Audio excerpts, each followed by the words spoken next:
Belum sekarang AI itu berkembang sehingga ke depan tenaga itu nggak dibutuhin lagi. Nggak butuh sutradara, nggak butuh bikin artikel, nggak butuh bikin skripsi, nggak butuh kecerdasan seseorang. AI yang berkembang. Lalu kalau manusia semakin banyak, ilmu pengetahuan semakin luas, AI semakin meningkat, satpam udah tidak diperlukan lagi, CCTV sudah ada, tinggal lapor ke polisi kalau ada maling.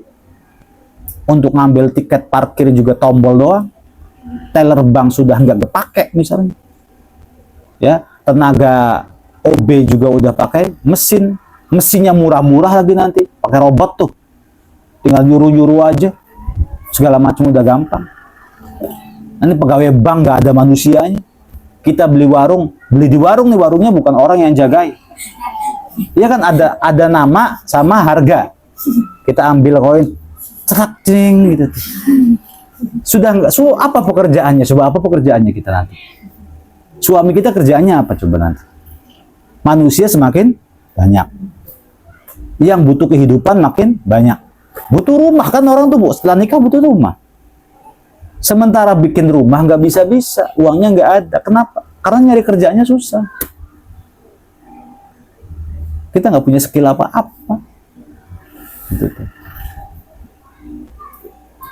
AI semakin berkembang, sehingga makin minim, makin sedikit orang yang butuh sama manusia itu makin sedikit.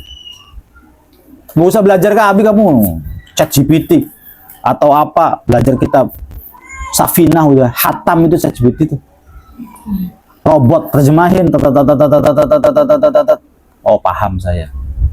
Jadi pada nggak mau mondok misalnya. Sekolahan tinggal duduk, gurunya robot tuk tuk tuk tuk tuk dijelasin. Lebih enak, lebih gamblang jelasin. Gurunya jadi pada nganggur. Kepala sekolah nggak ada orangnya. Satpam nggak ada orangnya. Jadi kita mau kerja apa nanti? Maka yang paling awet profesi adalah sebagai ulama. Konsultan ya, nggak pakai bang. Konsultan, saya sedang sedih, saya sedang memikirkan banyak masalah. Bagaimana caranya saya tenang hatinya? Dijawab sama Google tuh. Kita manusia dicurhatin begitu, mikir dulu apa ya kira-kira ya jawabannya. Tapi kalau ke Google, ke chat AI, udah langsung tenang kita hatinya. Jadi konsultan nggak apa. Yang paling awet adalah menjadi seorang ulama, bukan karena ilmu, bukan karena ademnya hati. Ngerti kan ademnya hati? Ilmu mah ulama udah disaingin sama chat, cuman hanya ulama yang mempunyai hati yang bisa legowo. Innama yakhsyallaha min ibadihil ulama. Dalam kondisi apapun, keadaan apapun, bersama siapapun, dimanapun, ulama hatinya tetap legowo. Gak ada ulama tersinggungan tuh, gak ada. Baperan nangis di pojokan, gak ada ulama begitu tuh, diomongin sedikit gak enak lalu nangis tuh gak ada. Apalagi bertengkar. Pernahkah kita lihat adu mulut ulama? Gak ada. Wow, gak ada. Biasanya orang yang adu mulut tuh ya kucing garong sama kucing anggora.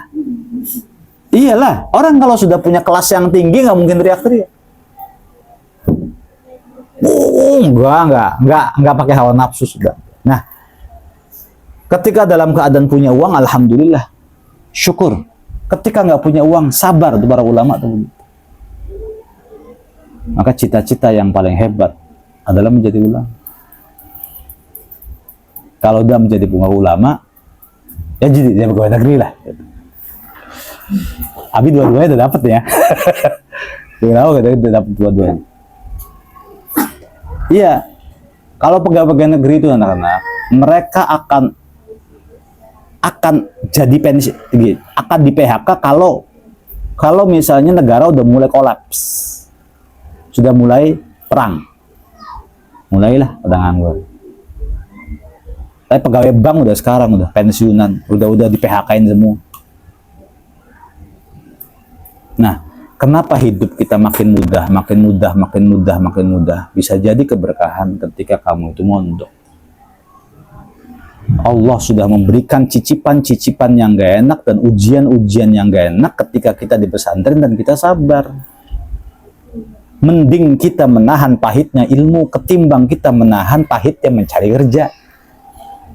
Kalau toh kita sudah bekerja, paling-paling dapat kontrak dari perusahaan setahun 2 tahun. Habis itu keluar kita di PHK, nganggur. Kita kerja paling setahun 2 tahun, habis itu cari kerjaan lagi di pabrik lain, dapat lagi cari kerja, nggak capek tau, begitu capek. Belum ketemu lingkungan yang toksik, yang kita bukan siapa-siapa. Disikut aja kita jatuh gitu loh.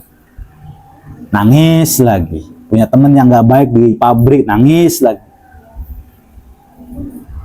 Maka kehidupan kita di pesantren, mencari ilmu dengan penuh ketenangan seperti ini adalah kehidupan yang sepertinya didambakan dan diimpikan oleh banyak manusia. Dan kitanya nggak tahu.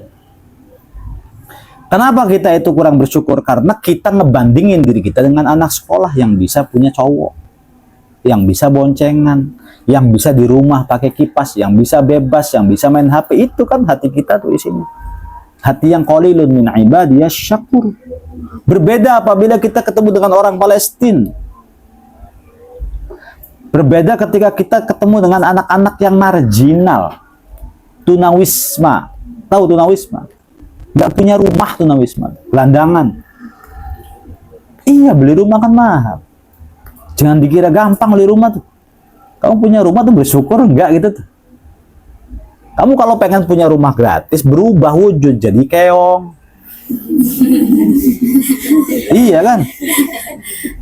Ya kita pengen beli rumah gimana? Kamu pengen jadi keong apa pura-pura milih lah.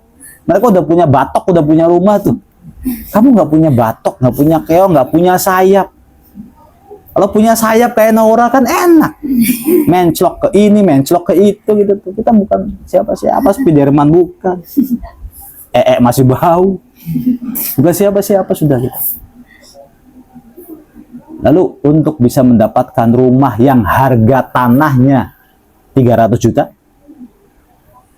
yang harga rumahnya 200 juta, yang harga motor 25 juta, yang pengen beli mobil 210 juta, yang perabotan rumah ada kulkas, ada dispenser, ada AC, ada kipas,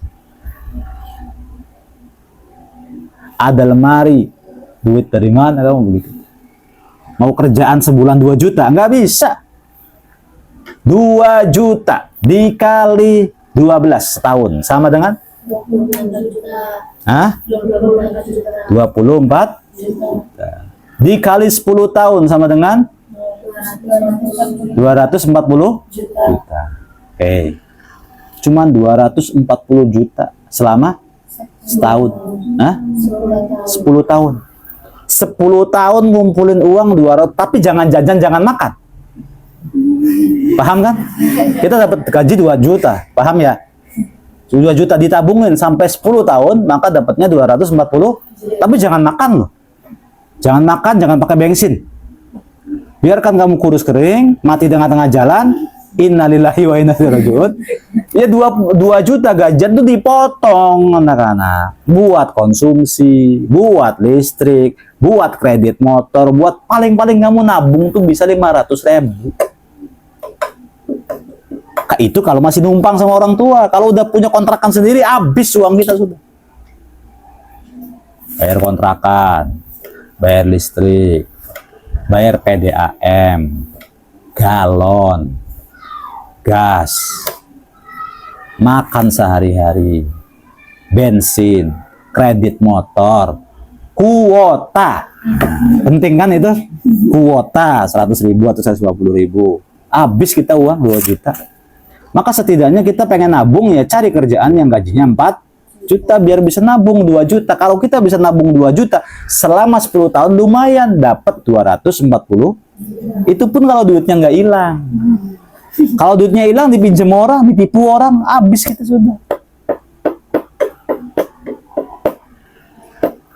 Maka di pesantren nih, mumpung tempatnya mustajab, minta kepada Allah supaya kita nanti punya suami jangan salah, punya mertua jangan salah.